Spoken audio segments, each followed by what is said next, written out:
이사야 선지자가 활동하던 시기에 유대민족은 이 남과 북으로 분열되어 있었습니다. 북쪽 나라의 명칭은 이스라엘로 이 베가 왕이 다스리고 있었습니다. 남쪽 나라의 명칭은 유다로 아스 왕이 다스리고 있었습니다. 현재 대한민국이 남과 북으로 분열되어 서로 대립하고 있듯이 당시 남유다와 이 북이스라엘은 서로 분열되어서 이 적대적인 대립관계에 놓여 있었습니다. 오늘 본문은 남유다 아스 왕 때 일어났던 일을 기록하고 있습니다. 아스 왕은 어느 날 이 적국인 아람 왕 르신이 북이스라엘 왕 베가와 연합하여서 이 동맹군을 결성하고 수도 예루살렘에 이 쳐들어온다는 아주 위급한 소식을 들었습니다.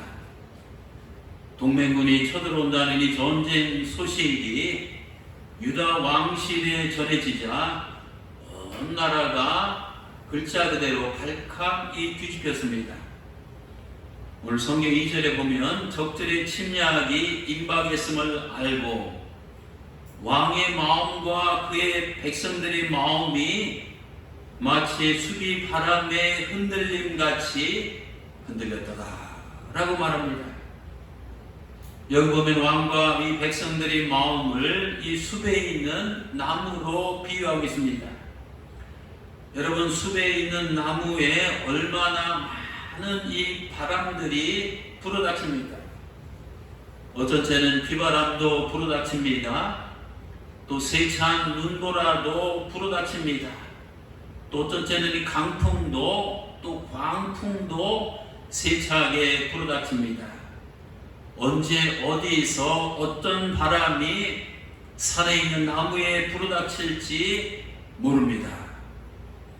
사랑하는 성도 여러분, 마찬가지로 험악한 세상에 이 숲속에 살고 있는 우리 사람들에게도 내가 원하든 원치 않든 내 의지와 전혀 상관없이 얼마나 많은 이 바람들이 불어닥칩니까? 작년부터 지금까지 우리들에게는 이 코로나19라는 이 광풍이 기세가 꺾이지 않고 거세게 이 불어닥치고 있습니다. 어떤 이들에게는 이 불경기에 부도와 이 폐업이라는 이 광풍이 불어닥칩니다. 어떤 이에게는 해고와 이 실직이라는 이 광풍이 불어닥칩니다. 또 어떤 이들에게는 뜻하지 않은 질병과 이 장애라는 광풍이 불어닥칩니다. 또 어떤 이들에게는 낙방과 실패라는 이 광풍이 불어닥칩니다. 좌우지간 우리가 이 세상에 인간이 몸을 입고 사는 동안 내가 원치 않지만 이런저런 이 사건과 이 사고를 만나서 이런 세찬 광풍이 내 삶에 휘몰아치는 것을 보게 됩니다. 그때마다 우리 마음이 강하지만 약하잖아요. 갈대와 같이 우리 마음은 바람에 흔들리는 이 나무처럼 시련과 역경의 바람 앞에서 두려움과 절망에 떨며 흔들리게 되는 것을 보게 됩니다. 유다왕과 백성들의 마음도 이 적들로부터 이 침략의 광풍이 불어닥쳤을 때 두려움과 공포에 떨면서 그들의 마음이 오늘 성경에 보면 아주 크게 심히 흔들렸습니다.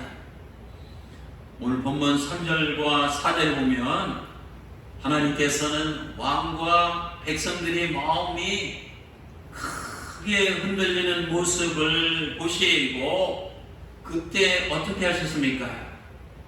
그때 하나님께서는 이사야 선지자에게 나타나셔서 왕과 그의 백성들에게 전할 메시지, 이 설교 말씀을 전하셨습니다. 오늘 3절과 4절 보시기 바랍니다.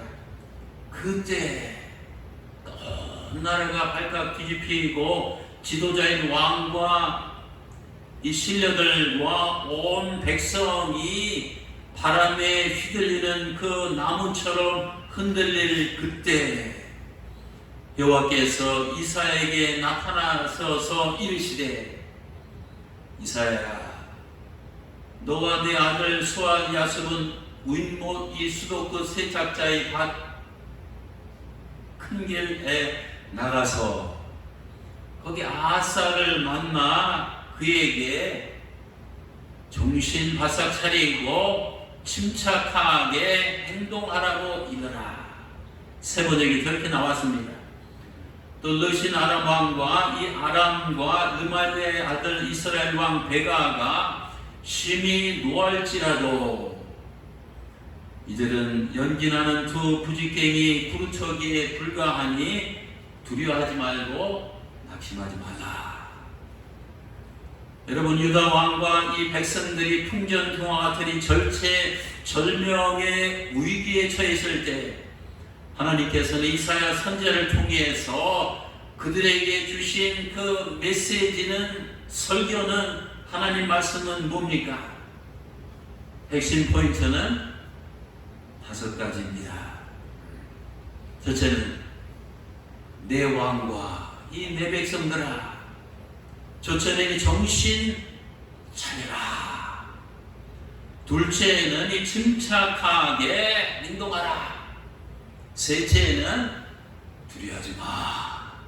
넷째는 낙심하지 말라. 다섯 번째는 흔들리지 말라. 여러분 우리가 인생길에서 어떤 위기 상황을 맞이했을 때 하나님께서 주신 이 5가지 이 교훈을 우리가 기억하고 이 가슴에 명심해야 됩니다. 우리가 살다 보면 얼마나 많은 이 문제와 이 난제와 숙제와 이 시련과 역경의 비바람이 광풍이 우리에게 세차게 불어닥칩니다. 그때 우리는 그런 한가운데서도 첫째 정신 바싹 차려야 됩니다. 속담에 호랑이에게 물려가도 이 호랑이 이빨에 내가 물려서 이 잡혀 먹으려고 물려가도 정신만이 바싹 차리면 살 수 있다고 했습니다. 정신줄을 놓으면 안 됩니다. 정신을 바싹 차려야 됩니다. 둘째는 하나님이 뭐라고 했습니까? 이 침착하게 행동하라고 말씀했습니다. 제가 살던 광천 시골에도 뒷산에 가면 이 꾸엉이 많았습니다. 이 꾸엉은 갑자기 천둥이나 벼락이 꽝 치면 침사성을 잃어버리고 허둥대다가 그 순간은 이 날개가 있다는 것을 잊어버리고 날지 못합니다. 엉덩이를 내민 채 고개를 무서워서 풀숲에 처박고 있습니다. 사람들이 그냥 잡아내립니다. 날짐승에게 손쉽이 이 잡아먹게 됩니다. 우리가 당황하면 침착하게 행동하지 못하면 우리가 이렇게 속수무책으로 시련과 환난 가운데 무너질 수밖에 없습니다. 또 세 번째는 두려워하지 말아야 됩니다. 여러분 사람의 마음속에는 할 정도 차이가 있지만 이 fear, 이 두려움이 다 있거든요. 그런데 이 사람이 이 두려움에 이 사로잡히게 되면 문제 그 자체보다는 이 문제에 대한 이 두려움 때문에 실패하고 이 참패를 당하게 됩니다. 우리가 이 공포 때문에 두려움에 이 사로잡히면 생쥐도 사자로 보이고 또 고양이도 호랑이처럼 이 보이게 됩니다. 넷째는 이 낙심하지 말아야 됩니다. 문제 앞에서 이 낭망하면 이 절망하게 되고 이 절망하면 그거를 위해서 이 패망하게 됩니다. 오케이 하늘이 무너지고 오케이 이 땅이 꺼져도 이 솟아날 구멍이 있다고 생각하고 낭망하거나 실망하거나 이 절망하는 대신 희망을 우리는 가져야 됩니다. 다섯 번째, 하나님께서 메시지의 핵심은 뭡니까? 흔들리지 말아라. 바람의 나무들이 흔들리듯이 시련과 이 역경의 바람 앞에서 우리는 흔들리면 안 됩니다. 바람이 불 때마다 그저 동요하고 요동을 치며 흔들리는 사람은 그 사람의 인생의 집을 제대로 질 수가 없습니다. 사랑하는 성도 여러분, 하나님께서는 위기의 순간에 유다 왕과 백성들에게 정신 바싹 차려라, 침착하게 행동하라, 두려워하지 말라, 낙심하지 말라, 흔들리지 말라, 이 다섯 가지 교훈을 주신 이유는 무엇이었습니까?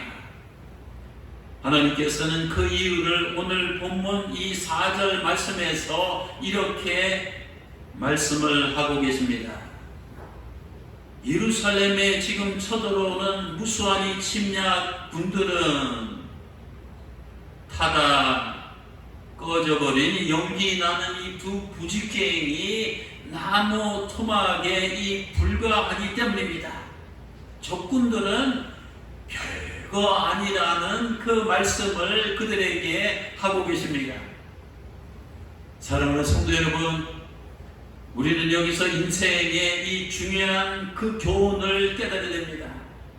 그것이 뭐냐면 우리의 그 인간의 눈으로 보는 것과 이 하나님의 눈으로 보시는 것과는 이 모든 문제가 완전히 다르다는 겁니다.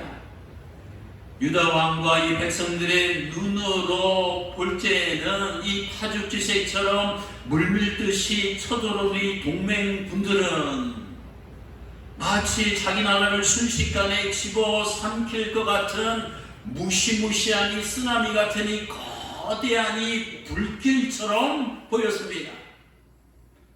하지만 하나님의 눈으로, 하나님의 안경으로, 하나님의 시각으로 보실 때 그들은 아무리 숫자가 많더라도, 그들은 아무리 기세가 등등할지라도 타다가 남은 연기만 풀풀 풍겨나는 이 별 볼 일 없는 이 부직갱이에 불과하다는 겁니다. 그렇습니다. 내 앞에 있는 문제가 내 눈에는 태산 같은 이 거대한 이 문제처럼 보일지라도 이 하나님의 눈에는 이 티끌 같은 것입니다. 내 눈에는 내가 짊어진 문제가 impossible, 이 불가능한 문제처럼 보일지라도 이 하나님의 눈에는 얼마든지 언제든지 어디서든지 누구에든지 이 가능한 것입니다. 내 눈에는 어떡하지, 하늘이 무너지고 내 눈에는 땅에 꺼지는 이 문제처럼 보일지라도 하늘과 이 땅을 만드신 창조자 하나님의 눈에는 그저 먼지만도 못한 것입니다. 때문에 예수님께서는 마태복음 19장 26절에서 이렇게 말씀했습니다. 사람으로는 할 수 없지만 하나님으로서는 다 할 수 있느니라. What is impossible with man is absolutely possible with God. 사람으로는 할 수 없고 사람의 눈에는 이 불가능한 것처럼 보이지만 하나님에게는 이 불가능한 것도 아니요, 불가능한 것이 절대 아니라는 겁니다. 여러분, 하나님과 이 사람 중에서 누가 더 정확합니까? 내 눈이 정확합니까? 아니면 하나님의 눈이 더 정확합니까? 우리는 나에게 닥친 문제들을 잘 한번 스스로 점검해 보세요. 자신도 모르게 타성적으로, 습관적으로, 반성적으로 어떤 눈으로 바라보고 있습니까? 당황해서 정신을 잃은 눈으로 바라봅니다. 허둥대며 침착하지 않은 눈으로 바라봅니다. 공포를 느끼며 두려운 눈으로 바라봅니다. 절망하며 낙심한 눈으로 바라봅니다. 동요하며 흔들리는 눈으로 바라봅니다. 이런 눈으로 우리들의 문제를 바라보는 한 우리는 삶의 이런 장애물을 만날 때마다 항상 좌절하고 항상 실패하고 항상 망할 수밖에 없습니다. 우리는 이런 눈을 빼어버리고 어떤 눈을 가져야 됩니까? 그것은 바로 믿음의 눈을 갖고 믿음의 눈으로 바라봐야 됩니다. 아멘. 여러분, 믿음의 눈으로 뭔가를, 문제를, 이 세상을, 시련과 역경을 바라본다는 것은 뭡니까? 그것은 사람의 눈이 아니라 하나님의 눈으로, 디바인 아이, 하나님의 이 눈으로 이 바라본다는 겁니다.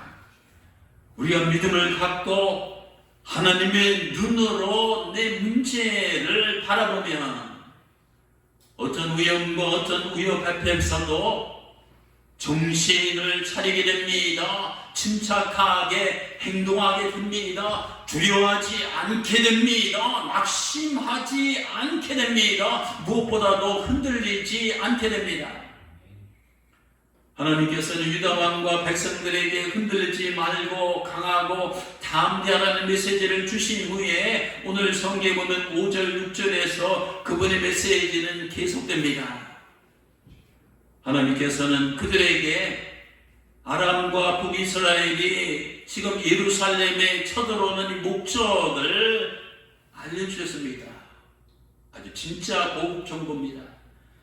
그 목적은 유다 백성들에게 겁을 주고 민심을 동역해서 하나님께서 세우신 이 다윗 왕조를 무너뜨리는 것이라는 겁니다.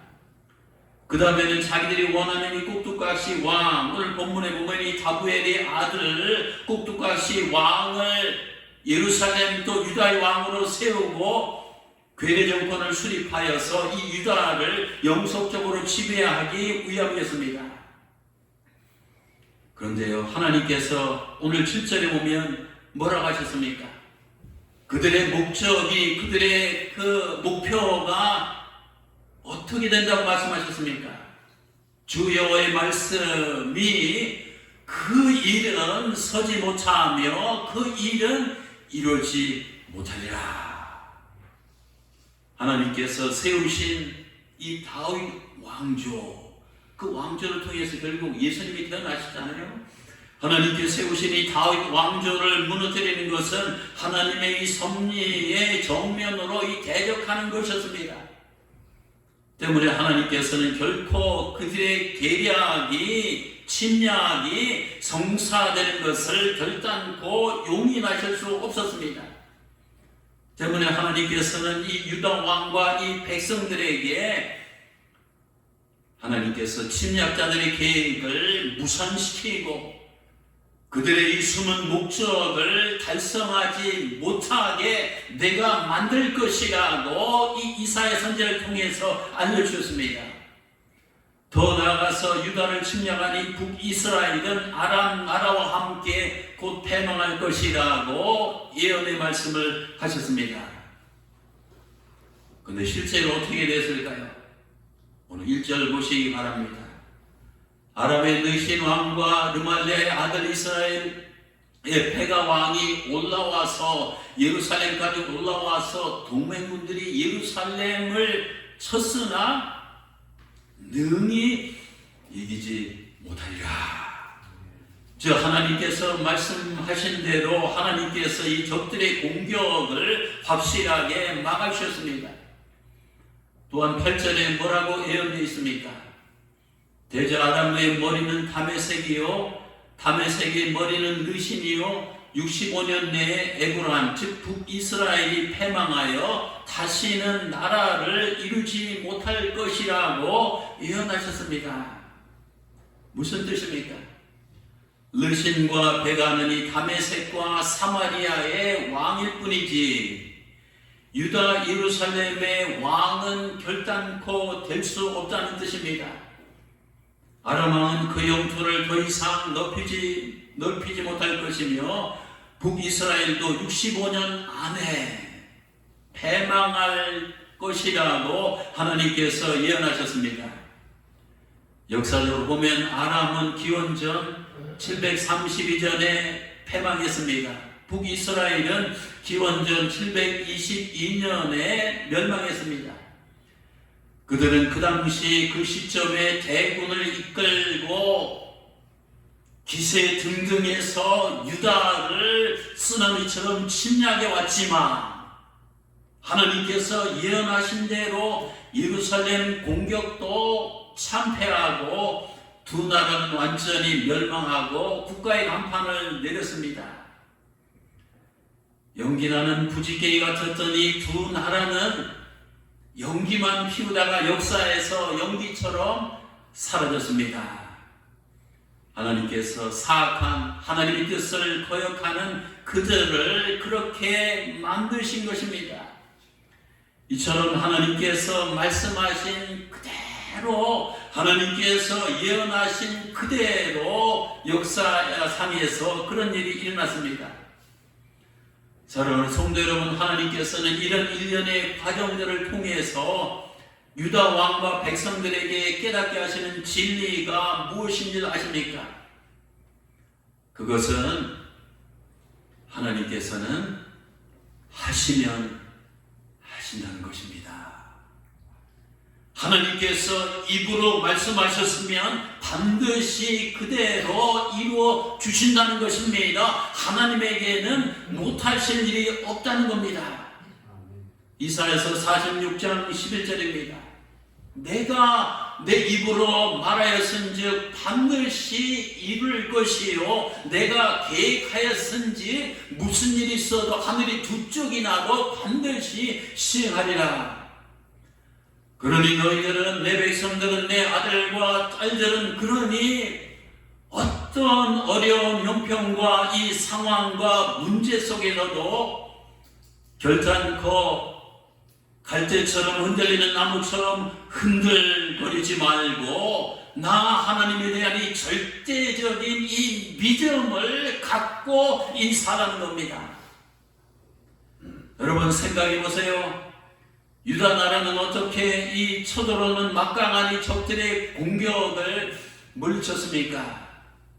그들이 적들보다 이 병력의 숫자가 많아서 이겨냈습니까? 아니면 그들이 훌륭한 장수와 뛰어난 무기를 가지고 있기 때문에 이겼습니까? 아니면 전술과 전략이 탁월해서 이겼습니까? 오늘 본문에 보면 그런 구절이 단 한 줄도 없습니다. 여러분, 그들이 패배하고 이 질수가 때문에 이런 상황에서 승리할 수 있었던 비결은 오직 한 가지입니다. 그것은 하나님께서 막아주셨기 때문입니다. 우리 인생도 내 힘으로 내 실력으로 막으려고도 안 됩니다. 하나님께서 막아주시고 지켜주시고 보호해주시고 역사해 주셔야만 됩니다. 전적으로 하나님의 덕분에 하나님의 은혜 가운데 그들은 풍전주와 같은 절체절명의 위기 순간에서 이제 그 나라를 지키고 그들의 목숨을 지켰던 것을 보게 됩니다. 즉 하나님께서 그들 편에서 하나님께서 그들을 위해서 하나님께서 그들을 대신해서 이 싸워 주셨기 때문에 승리를 했습니다. 말하자면 하나님이 그들의 장수요, 하나님이 그들의 군대요, 하나님이 그들의 비장의 무기요, 하나님이 그들에게는 이 전술과 전략이요, 하나님이 그들에게는 이 강력한 점령할 수 없는 이런 요새가 되어 주셨기 때문입니다. 사실 적군들은 유다 군사들과 싸우는 것이 아니라 유다 군사들과 함께 하시는 하나님과 이 싸운 것입니다.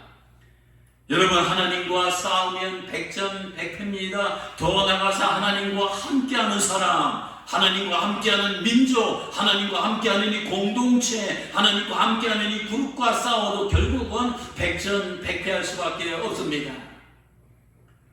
오늘 1절 다시 한번 보시기 바랍니다. 아람의 르시남과 르말리의 아들 이스라엘 배가 왕이 올라와서, 그때 이 예루살렘, 제가 성지순례 갔을 때 가장 그 지역에서 끝꼭대기입니다. 막 수많은 군사를 이끌고 막 말을, 그리고 막 군화소리 하면서 칼과 창을 번쩍이며 막 올라갈 때 그 기세가 얼마나 등등했습니까? 올라와서 창을 휘둘고 막 성벽을 넘기고 돌을 던지고 치열하게 싸우며 이 예루살렘을 쳤으나, 올라가서 예루살렘 성을 쳤으나 능히 이기지 못하니라. 게임이 안 됐다는 겁니다. 적들은 자기들이 능히 이길 줄 알았습니다. 손쉬운이 게임일 줄 알았습니다. 전쟁일 줄 알았습니다. 그러나 결코 그들의 생각과 그들의 실력이나 그들의 이 계산대로 되지 않았습니다. 사랑하는 성도 여러분, 삶의 현장은 생존 경쟁을 위한 이 치열한 이 전쟁터입니다. 여러분, 일주일 동안도 삶의 현장에서 생존하기 위해서 치열한 이 전투를 행하다가 오늘 이 하나님의 이 요새, 하나님의 도성, 이 교회, 이 하나님의 전 앞에 나온 줄 압니다. 다시 말씀드립니다. 약육강식인 이 세상이 삶의 현장은 총칼은 없지만 이 생존 경쟁을 위한 이 치열한 이 살벌한 이 전쟁터입니다. 그런데요, 우리는 이 전쟁터 같은 이 치열한 이 삶의 한복판에서 수많은 적들과 수많은 이 강적들과 이 싸워서 이기려면 이 무엇보다도 하나님의 힘을, 또 파워가 이 하나님의 힘을 전적으로 의지해야 됩니다. 내 힘만을 가지고는 안 됩니다. 오늘 7절 우리가 보았는데 거기 보면 이런 말이 있습니다. 세운다는 말과 또 이룬다는 말입니다. 세우고 이룬다. 여러분, 우리가 이 세상에 태어나서 아무리 뭔가를 세우려고 하고 뭔가를 이루려고 성취하려고 해도 나 혼자 힘으로는 이 절대 안 됩니다. 인생이 뭡니까? What is life? 인생이 뭡니까? 인생은 유럽에서 무덤에 이를 때까지 나름대로 뭔가를 세우고 뭔가를 끊임없이 이루어가는 과정입니다. 저마다 가정을 세우고 또 가게를 세우고 공동체를 세우고 이 교회를 세우고 학교를 세우고 회사를 세우고 나라를 세워가면서 각자의 마음속에 있는 꿈과 비전을 이루는 과정이 바로 이 인생입니다. 우리는 지금도 각자의 삶의 영역에서 뭔가를 세우면서 뭔가를 이루어가기 위해서 부단히 노력을 하고 있습니다.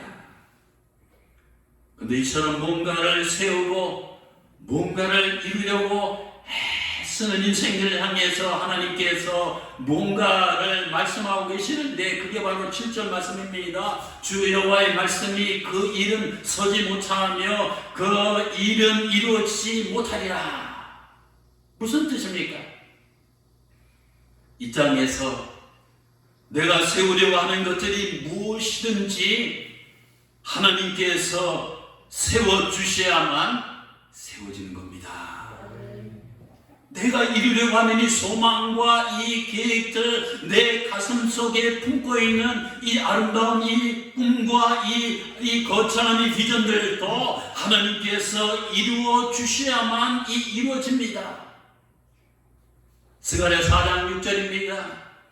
여호와께서 말씀하시되 이는 너희가 세우려고 하고 이루려고 하는 이는 너의 힘으로 되지 아니하고 이 너의 능으로도 되지 아니하니 이는 오직 나의 힘으로 나의 능력으로 나의 권능으로 되느니라고 하나님께서 말씀하고 있습니다.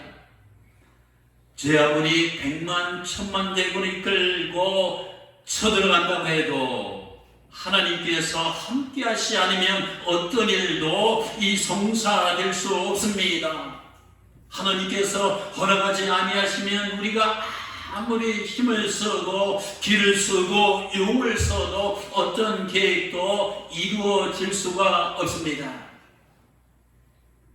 시편 127편 1절과 2절입니다. 그리고 여호와께서 집을 세우지 아니하시며, 우리 다 인생의 목수 아닙니까? 나름대로 집을 세우려고 하고 있습니다. 여호와께서 집을 세우지 아니하시면 세우는 자의 수고가 헛되며, 또 여호와께서 우리가 성을 지금 쌓고 있지 않습니까? 이 성을 지켜주지 아니하면 이 파수꾼에 껴있으니 헛되도다. 너희가 일찍 일어나고 이 늦게 누우며 수고의 떡을 먹으며 이 고생하는 것이 다 헛되다는 겁니다. 결론적으로 하나님께서는 위기 앞에서 흔들리는 유다 왕과 백성들에게 결론적으로 어떤 말씀을 주셨습니까? 오늘 핵심 9절입니다. 9절입니다. 만일 너희가 굳게 믿지 아니하면 너희는 굳게 서지 못하리라. 그렇습니다. 우리가 믿음으로 하나님만을 붙들고 굳게 서 있으면 어떤 위기 속에서도 결코 흔들리거나 쓰러지지 않습니다. 오늘 본문 6절을 다시 한번 주목하시기 바랍니다. 우리가 올라가서 유다를 쳐서 그것을 쓰러뜨리고 우리를 위하여 그것을 무너뜨리고 이 다벨의 아들 이 꼭두각시를 그 중에 세워 왕으로 삼자, 이렇게 하고 동맹군을 결성해서 예루살렘에 쳐들어갔습니다. 여기 보면 밑줄 그은 단어, 진다는 말과 이 쓰러뜨린다는 말과 이 무너뜨린다는 말이 나옵니다. 여러분, 우리가 이 험악한 이 세상을 살다 보면 아람 왕과 북이스라엘 왕처럼 자기들의 그 잘못된 이 목적을, 이기적인 목적을 달성하기 위해서 수단과 방법과 수단을 가리지 아니하고 우리를 치고 우리를 쓰러뜨리고 우리를 무너뜨리려는 이 적들을, 이 강적들을 만나게 됩니다. 더 많은 일을 하고 더 큰 꿈을 꾸고 더 멀리 달려가려면 갈수록 우리는 더 적들이 우리를 더 세게 치고 더 세게 쓰러뜨리고 더 아주 확실하게 무너뜨리려는 이런 강적들을 만나게 됩니다. 이 세상에 이게 현실입니다. 그때 우리가 내 힘만 의지하면, 그때 우리가 내 능력만 붙들고 있으면 흔들리고 이 쓰러지고 무너질 수밖에 없습니다. 여러분, 우리가 시련과 역경의 광풍이 휘몰아칠 때 흔들릴 수밖에 없는 상황에서도 흔들리지 아니하고, 쓰러질 수밖에 없는 상황에서 쓰러지지 아니하고, 쿵쾅하고 무너질 수밖에 없는 상황에서 무너지지 않으려면 믿음의 눈으로 하나님을 바라봐야 됩니다. 믿음의 귀로 하나님의 음성을 리스닝 들어야 됩니다. 또 믿음의 손으로 하나님을 붙들어야 됩니다. 또 믿음의 발로 하나님의 곁에 서 있어야 됩니다. 그리고 믿음의 입으로 하나님께 기도하며 부르셔야 됩니다. 하나님 도와주세요. 하나님 살려주세요. 하나님 이기게 해주세요. 하나님 굳게 믿고 굳게 서게 해주세요. 이렇게 기도하고 부르짖으면 하나님께서 응답해 주실 줄 믿습니다. 이사야 선지자는 환난 가운데 있는 백성들에게 이렇게 외쳤습니다. 이사야서 25장 4절과 26장 3절과 4절입니다. 주는 포압자의 기세가 나를 삼키려고 성을 무너뜨리려고 할 때 그 포악자의 기세가 얼마나 살기 등등하고 충천하겠습니까? 주님은 이 포악자의 그 기세가 성벽을 치는 이 폭풍과 같을 때에도 빈궁한 자의 요새이시며 환난을 당한 이 가난한 자의 요새이시며 폭풍 중에 이 피난처시며 이 장렬하는 이 폭양을 피하는 이 그늘이 되셨나니 주께서 심지가 경고한 자를 평강하고 평강하도록 지키리니 이는 그가 주를 신뢰함이라. 너희는 영원히 여호와를 신뢰하라. 주 여호와는 영원한 반석이시니로다. 또 시편 기자는 46편 1절과 3절에서 이렇게 말합니다. 하나님은 우리의 피난처시요 나의 힘이시니 내가 환난 중에 만날 큰 도움이시라. 여러분 정말 이 믿습니까? 그러므로 땅이 변하든지 산이 흔들려 바다 가운데 풍덩 빠지든지 그 바닷물이 팍 솟아나서 막 흉흉하게 뛰놀든지 그것이 넘침으로 온 산이 흔들릴지라도 우리는 두려워하지 아니하리로다.